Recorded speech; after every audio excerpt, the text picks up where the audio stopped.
All right. Well, thank you. Good afternoon, everyone. Thank you for being here today. I'm joined today by Pete DeCook. He's the Assistant City Manager at Clive, and he also is the Vice Chair of our Water Usage Best Practices Committee.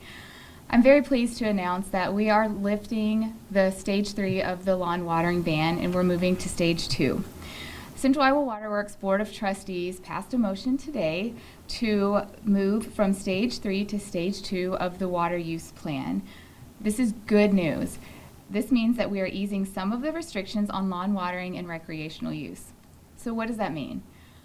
Residential customers can begin to water their lawns on an even and odd schedule that begins today. There's no lawn watering on Monday for anyone. Addresses that end in an even number water on Sunday, Wednesday, and Friday, and addresses that end on an odd number water on Tuesday, Thursday, and Saturday. Again, this is only for residential customers. We will assess next week if conditions warrant. We will start to phase in businesses and then governments as well. It's important to remember that we are still in Stage 2 of the water use plan. The goal is to reduce water usage by 50%. So just because you can water your lawn, should you?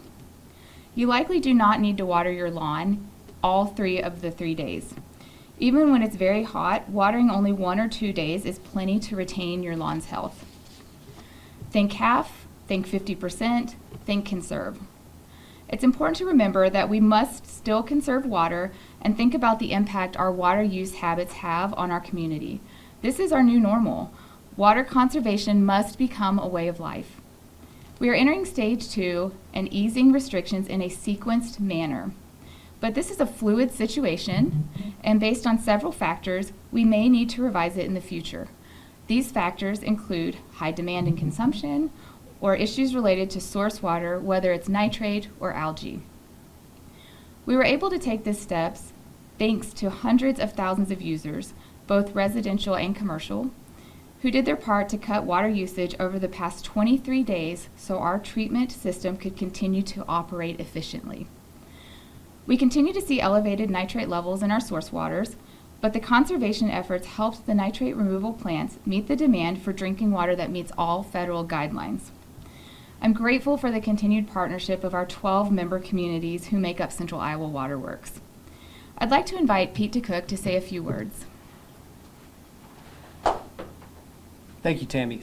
So I want to echo what Tammy started with. This is a real important day to celebrate because so many people chose to do the right thing. I can tell you in Clive, residents and businesses, over 99% of the people who were irrigating obeyed the ban and did the right thing because they understand how important it is to protect our source waters, so important it is to protect good, clean drinking water.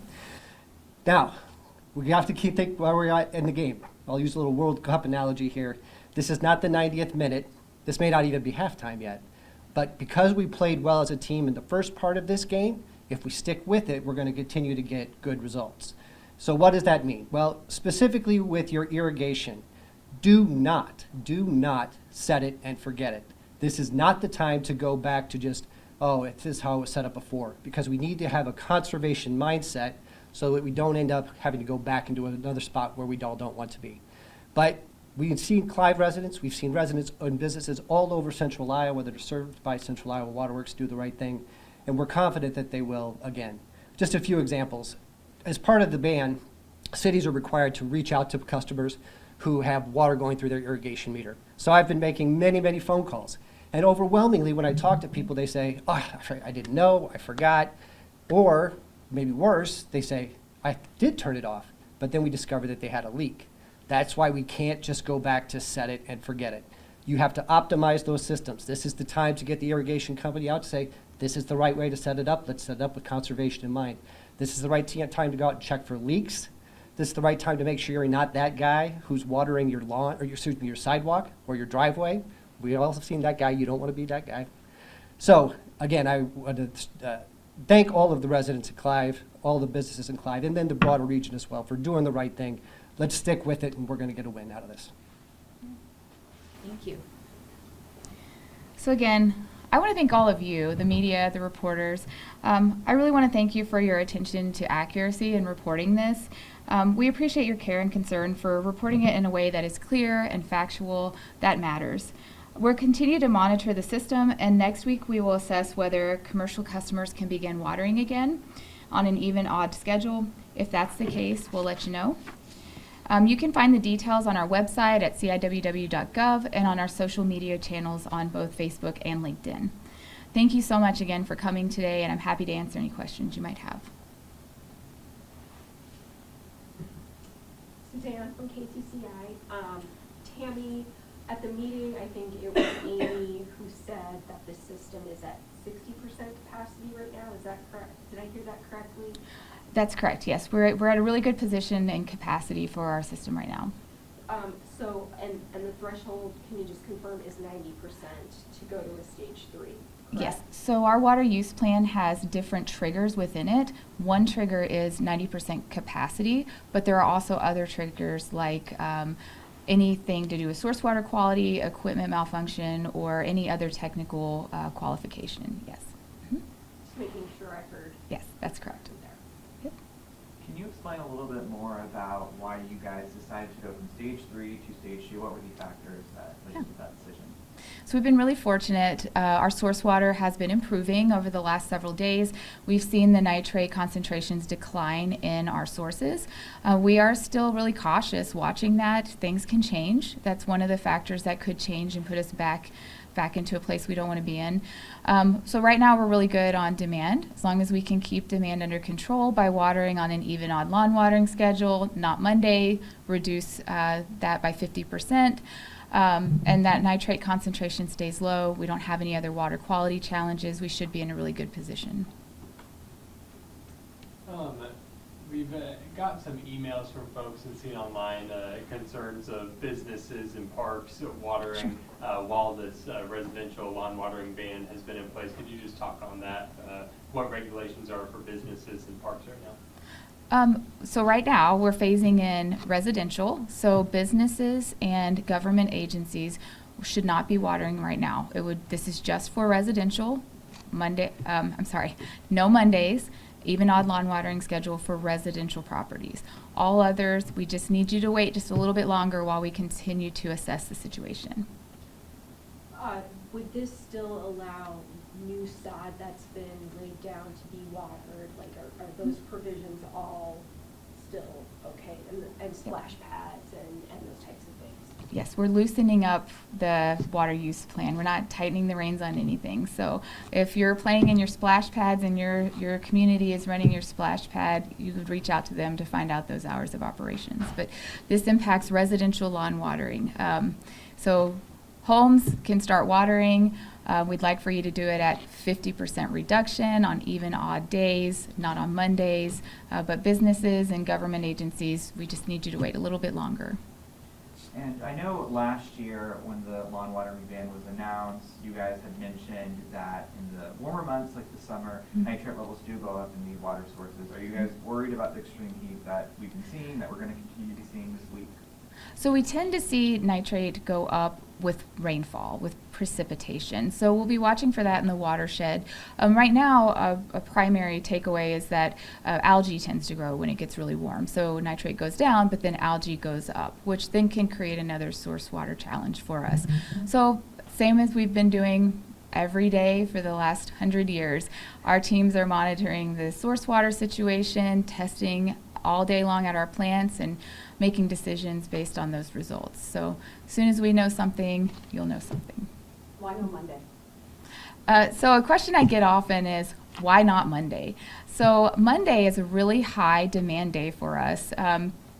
When you're not in your office building and you're not at work, your office building is not being cooled. And so on Monday, when all of the HVAC systems turn back on, it uses quite a lot of water, and then we have a peak in our water system. So we'd like to try to keep the lawn watering off of Monday to compensate for that peak demand. Any other questions from anybody?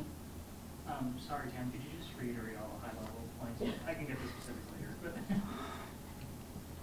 We can do the interview. We'll just do it off the side because we can do that. Okay. All right? Yeah. All right? Is that okay with you all? Yeah. You guys have been so patient. All right. Yeah. All right, good. Thank you so much. Thank you. Perfect. Thank you. All right, Yeah, thank thanks for you. your patience. Thank you. Tammy, I ask you one more quick question. I'm sorry. I said You're triple dipping now. triple. Yes. You just made this comment earlier that this is the new normal. What? Yeah, yes, it's on. Thank Is this the you. new normal for water use, lawn watering? Can you expand on that a little bit more? Actually, I think that'd be a great question for Pete. He's the vice chair of our Water Usage Best Practices Committee, and I think we should tag team this one. We just really need to rethink how we use water and the way that we use water. It's a very important resource for our communities, and it's not a finite. It is a finite resource. It is not an unlimited resource. I don't know if you'd like to add to that. Thank you, Tammy. It is a valuable resource, and it should be treated as a valuable resource. And when we think about the new normal, we're not just talking about behaviors, though that's a lot of what we're talking about today.